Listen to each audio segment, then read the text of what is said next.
Hello friends, welcome to my YouTube channel. दोस्तों, आज के सेशन में हम लोग करेंगे ईवीएस पेडागोजी के कुछ बहुत ही महत्वपूर्ण क्वेश्चंस को जो कि एग्जाम में बार बार पूछे जाते हैं। तो दोस्तों, वीडियो को लास्ट तक देखिएगा, तभी आपको अच्छे तरीके से पूरी जो है कि चीज़ें समझ में आएंगी। तो चलिए दोस्तों, वीडियो को शुरू करते हैं। इसके पहले भी हमने बहुत सारे जो है कि ईवीएस को लेकर के बहुत सारे प्रैक्टिस सेट कराए हैं, उसको भी आप लोग जा के कर लीजिए अगर नहीं किए हुए हैं तो। चलिए फिलहाल आज का क्वेश्चन करते हैं।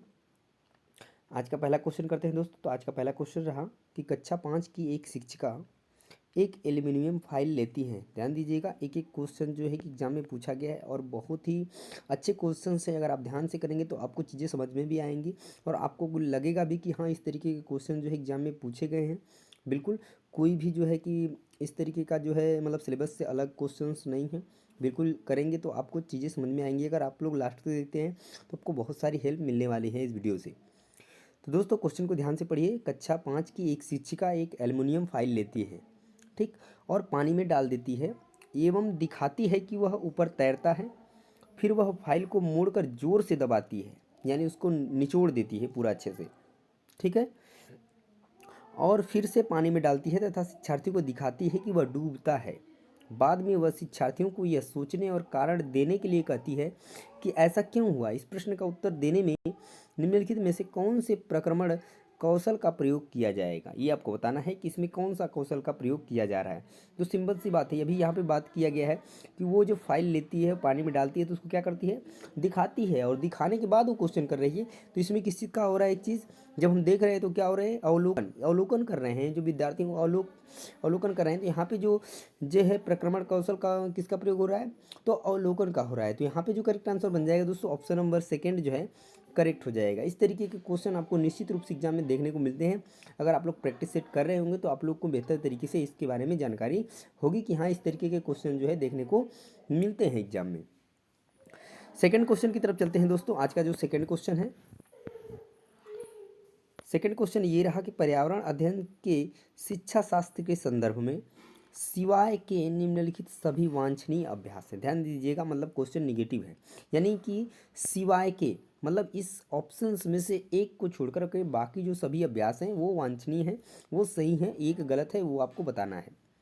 पहला है कि बच्चे की अस्मिता का पोषण करने, यानी व्यक्तित्व का पोषण करने में वास्तविक अवलोकन के स्थान पर पाठ्यपुस्तकीय ज्ञान की श्रेष्ठता को स्वीकार करने, पाठ्य वस्तुओं और संदर्भों की बहुलता को बढ़ावा देने और आलोचनात्मक चिंतन और समस्या समाधान के लिए क्षमता संवर्धन करने के, यानी पर्यावरण अध्ययन के शिक्षा के संदर्भ में क्या चीज़ सही है और क्या गलत है। तो यहाँ पर अगर हम बात करें बच्चे की अस्मिता यानी व्यक्तित्व का पोषण करना, ये बात सही है।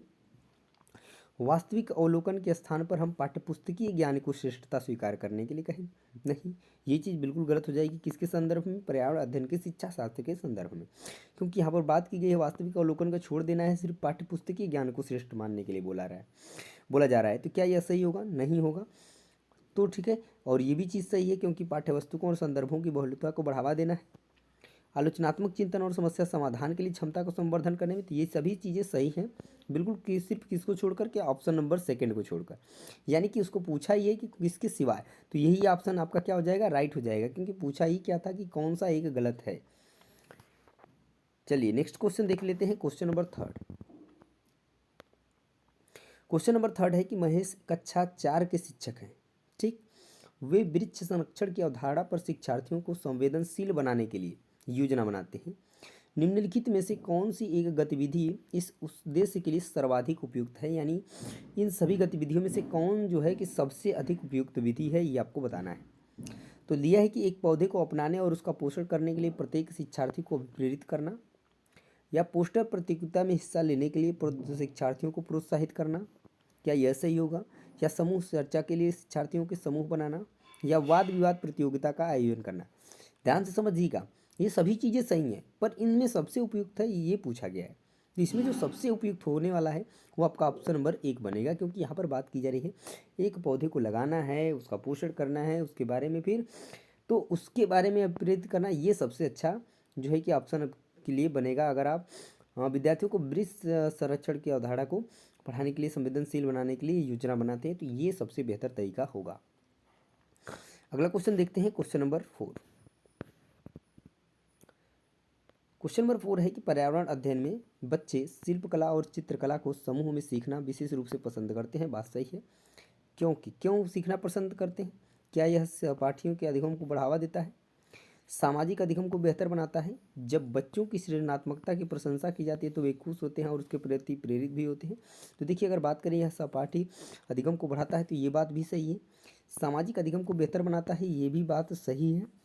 ठीक है, जो शिल्पकला और चित्रकला है और समूह में सीखना जो है पसंद करते हैं और बच्चों की सृजनात्मकता की प्रशंसा की जाती है तो वे खुश होते हैं और उसके प्रति प्रेरित भी होते हैं, ये बात भी बिल्कुल सही है। यह कक्षा में अनुशासन को बढ़ाता है, क्या यह सही है? तो ये बात सही नहीं है और बाकी ये जो तीनों है सही है। तो ये कूट वाला क्वेश्चन है, चलिए देख लेते हैं कि ABC किस ऑप्शन में दिया गया है आपका। ये है आपके ऑप्शन, पहला है आपका IBD, दूसरा है ABC और BC और AD। तो ABC आपका तीनों सही था ऊपर का और एक गलत था नीचे, तो ऑप्शन नंबर सेकंड जो है इस क्वेश्चन के लिए राइट हो जाएगा। अगला क्वेश्चन देखिए, क्वेश्चन नंबर 5। क्वेश्चन नंबर 5 है कि प्रयोग करना आकलन का एक संकेतक है। निम्नलिखित में से कौन सा एक प्रयोग करने संबंधी संकेतक का आकलन सबसे उपयुक्त तरीका है? ठीक है, क्या सृजनात्मक लेखन, निर्देशन प्रदर्शन, हस्तपरक गतिविधि या चित्रपठन? तो यहाँ पे जो आकलन का सबसे अधिक अच्छा जो तरीका है वो आपका बन जाएगा हस्तपरक गतिविधि। ठीक है, यानी आप जो गतिविधि करेंगे उसके अनुसार जो है कि आपका आकलन होगा तो वो सबसे बेस्ट होगा। ठीक है, ये आपको ध्यान देना है। तो अगला क्वेश्चन देखते हैं, क्वेश्चन नंबर 6। चलिए, क्वेश्चन नंबर 6 है कि प्राथमिक कक्षाओं में शिक्षार्थियों के पास अनेक प्रकरणों में अनेक वैकल्पिक अवधारणाएं होती हैं, जैसे कि सजीव, निर्जीव, जल चक्र, पौधे। इन वैकल्पिक अवधारणाओं के स्रोत हो सकते हैं, क्या हो सकते हैं? परिवार एवं समुदाय हो सकते हैं, पाठ्यपुस्तकें एवं अन्य पुस्तकें हो सकती हैं, शिक्षक हो सकते हैं, कहानियाँ एवं कविताएँ हो सकती हैं। सही विकल्प को चुनना है इनमें से कूट वाले क्वेश्चन से। तो देखिए, अगर हम बात करें सजीव और निर्जीव, जल चक्र, पौधे, तो ये परिवार एवं समुदाय के सदस्य हो सकते हैं, ये स्रोत हो सकते हैं। पाठ्यपुस्तकें एवं अन्य पुस्तकों में भी ये चीज़ें दी हुई हो सकती हैं। शिक्षक की बात करें तो इसमें शिक्षक का कोई रोल ही नहीं है, ये शिक्षक नहीं होगा। कहानियाँ एवं कविताएँ इसके ऊपर हो सकती हैं। ठीक है, तो यहाँ पे जो आपका बन जाएगा A, B और D, जबकि C नहीं होगा। तो A, B, D किस ऑप्शन में है, जो कि आपको दो ऑप्शन दिख ही रहे हैं ऊपर। तो चलिए इसको स्क्रॉल करके ऊपर कर लेते हैं। चलिए यहाँ पे देखिए A, B, D आपका ऑप्शन नंबर 4 में दिख रहा है, तो आपका ऑप्शन नंबर 4 बिल्कुल सही हो जाएगा इस क्वेश्चन के लिए। ठीक है, नेक्स्ट क्वेश्चन देख लीजिए, क्वेश्चन नंबर 7। क्वेश्चन नंबर 7 है कि कांच के जार तथा बोतलों को उनमें अचार भरने से पूर्व सूर्य की धूप में अच्छी तरह सुखाया जाता है, ऐसा क्यों किया जाता है? उनमें से क्या धूल हटाने के लिए ऐसा किया जाता है, नमी को पूर्णतः हटाने के लिए किया जाता है, अचार को स्वादिष्ट बनाने के लिए किया जाता है, या उनमें उनके तापमान में वृद्धि करने के लिए? तो सिंपल सी बात है, हम किसके लिए करते हैं? तो नमी को पूर्णतः हटाने के लिए करते हैं उनको, यानी कि सुखाया जाता है किसको? कांच के जार तथा बोतलों को अचार भरने से पर पूर्व क्या करते हैं, पहले उनको अच्छे तरीके से सुखा लेते हैं, उसके बाद उसमें अचार को भरते हैं। तो नमी को पूर्णतः हटाने के लिए, ताकि अच्छे तरीके से बोतल जो है सूख जाए, उसके अंदर कोई भी नमी नहीं रह जाए, नहीं तो आपका जो अचार है वो क्या हो सकता है, खराब हो जाएगा। ठीक है, अगला क्वेश्चन देखिए, क्वेश्चन नंबर 8। क्वेश्चन नंबर 8 है कि रेनू की दादी उसे एक सूखा कुआं दिखाते हुए बताती है कि 15-20 वर्ष पहले कुएं में पानी था, लेकिन अब यह पूर्णतः सूख गया है। कुएं में पानी का ये क्या कारण हो सकता है? इसमें जो ऑप्शंस दिए गए हैं कि पेड़ों, कुएं तथा उनके आसपास के स्थान की मिट्टी को अब सीमेंट से ढक दिया गया है, इस वजह से ये कारण हो सकता है।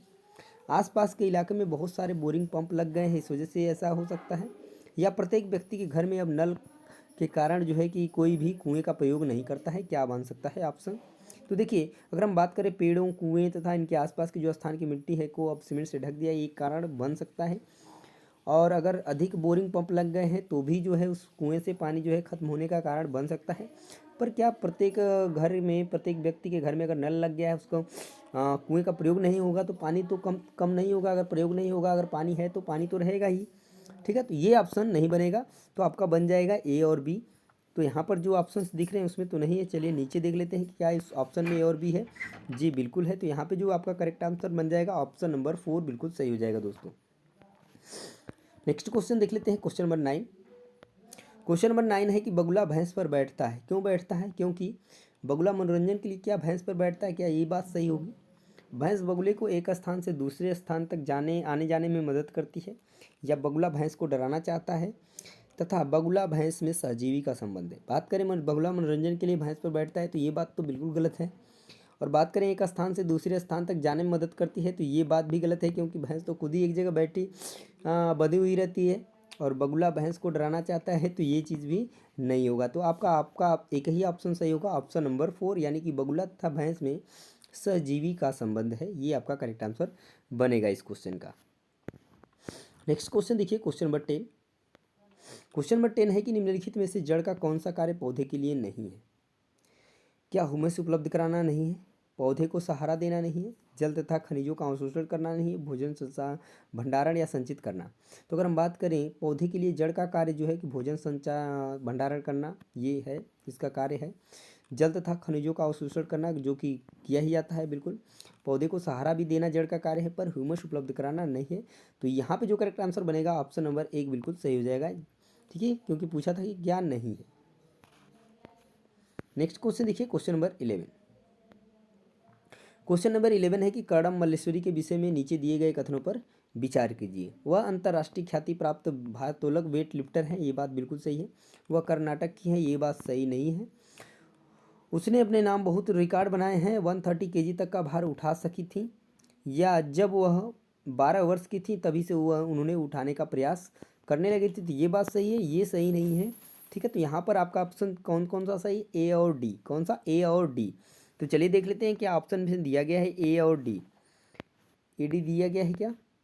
तो ए और डी, तो यहाँ पे आपका ऑप्शन बन जाएगा ऑप्शन नंबर 3, ए और डी यहाँ पे करेक्ट आंसर बन जाएगा आपका। ठीक है, नेक्स्ट क्वेश्चन देखिए, क्वेश्चन नंबर 12। क्वेश्चन नंबर 12 क्या है? बावड़ी से क्वेश्चन निश्चित रूप से आपको देखने को मिल जाता है एग्जाम के रूप में। सीढ़ीदार कुएं तथा बावड़ी से संबंधित निम्नलिखित कुछ कथन दिए गए हैं। वे जल भंडारण तथा संरक्षण की पारंपरिक व्यवस्था है, बात बिल्कुल सही है। सामुदायिक स्रोत के रूप में उसका प्रयोग होता था, ये भी बात सही है। उनका निर्माण मुख्यतः वर्षा रहित राज्यों में होता है, हाँ बिल्कुल, जैसे कि राजस्थान मान लीजिए, उनमें केवल संदूषित जल होता है, नहीं संदूषित जल नहीं होता है बिल्कुल। ठीक है, शुद्ध जल पाया जाता है वहाँ पर। तो यहाँ पे आपका करेक्ट आंसर बन जाएगा ए बी सी, जो कि आपको ऑप्शन नंबर ए में ही दिख रहा है। ठीक है, बाकी आपको ऑप्शंस देखने की ज़रूरत नहीं, क्योंकि पहले ही आपने सभी चीज़ें उसके बारे में जान ली हैं अच्छे तरीके से। अगला क्वेश्चन देखिए, वर्ली एक पारंपरिक कला का प्रकार है, वर्ली नामक स्थान किस राज्य में है? वर्ली एक कला का नाम भी है, कला का प्रकार भी है, और वर्ली नामक एक स्थान भी है, तो वो किस राज्य में है? तो वो आपका है महाराष्ट्र में। कहाँ है? महाराष्ट्र में। करेक्ट आंसर बनेगा आपका ऑप्शन नंबर 4। चलिए अगला क्वेश्चन देखिए, क्वेश्चन नंबर 14। तमिलनाडु के निकटवर्ती समीपवर्ती राज्य हैं, क्या क्या होंगे? जैसे कि मान लीजिए इस तरीके से आपका जो है आधा ही बनाते हैं यहाँ पे, बाकी चीज़ें नहीं बनाते हैं। ठीक है, इस तरीके से तो आपका इंडिया है, तो तमिलनाडु जो है कि आपका इधर कॉर्नर में। ठीक है, अब इसके निकटवर्ती कौन कौन से राज्य हो सकते हैं? बात की गई है फर्स्ट ऑप्शन में, तो गुजरात इधर है। ठीक है, तो गुजरात हो गया, तो ये ऑप्शन आपका कट गया। गोवा यहाँ पे है, तो ये भी आपका कट गया, गोवा इसमें भी ये कट गया। इसके बाद बचा ही कौन? एक ही ऑप्शन, तो वो आपका ऑप्शन सही है, केरल, कर्नाटक और आंध्र प्रदेश। तो यहाँ पे करेक्ट आंसर ऑप्शन नंबर 4। इस तरीके से अगर आपको ऑप्शन नहीं आता है, अगर चीज़ें थोड़ी सी आती हैं, तो आप एलिमिनेट करके आंसर आप ला सकते हैं। थोड़ा बहुत जानकारी आपको मैप के बारे में होना चाहिए, कौन सा राज्य किस जगह पे निश्चित रूप से होना चाहिए, तभी आप बेहतर कर पाएंगे। मैप से 2-3 क्वेश्चन निश्चित रूप से देखने को मिल जाते हैं आपको एग्जाम में। अगला क्वेश्चन देखते हैं, क्वेश्चन नंबर 15। क्वेश्चन नंबर 15 है कि निम्नलिखित में से किसकी सुनने की शक्ति इतनी तीक्ष्ण होती है कि वह वायु से पत्तों के हिलने की ध्वनि और घास पर किसी जानवर के चलने की ध्वनि में अंतर कर सकता है? तो यह एक ही जानवर कर सकता है, और वो है आपका दोस्तों बाघ। तो यहाँ पे करेक्ट आंसर बन जाएगा ऑप्शन नंबर 4। ठीक है, इसकी जो सुनने की जो शक्ति होती है इतनी तीक्ष्ण होती है कि वो घास हिलने और उस पर जानवर के चलने में, दोनों की आवाज़ों में अंतर जो है कि भाप जाता है, बिल्कुल समझ जाता है कि हाँ ये हवा से हिलते हुए पत्ते की आवाज़ है, या कोई जानवर जो है कि पत्तों पे चल रहा है, इस वजह से। ठीक है, यहाँ पे आंसर बन जाएगा आपका ऑप्शन 4। तो दोस्तों ये थे आज के सेशन के ये 15 बहुत ही महत्वपूर्ण क्वेश्चन। तो वीडियो आपको कैसी लगी है, क्वेश्चन आपको कैसे लगे हैं, कमेंट में जरूर बताइएगा। और ऐसे ही और प्रैक्टिस सेट करने के लिए दोस्तों चैनल को सब्सक्राइब कर लीजिए। मिलते हैं नेक्स्ट वीडियो में, तब तक लिए जय हिंद।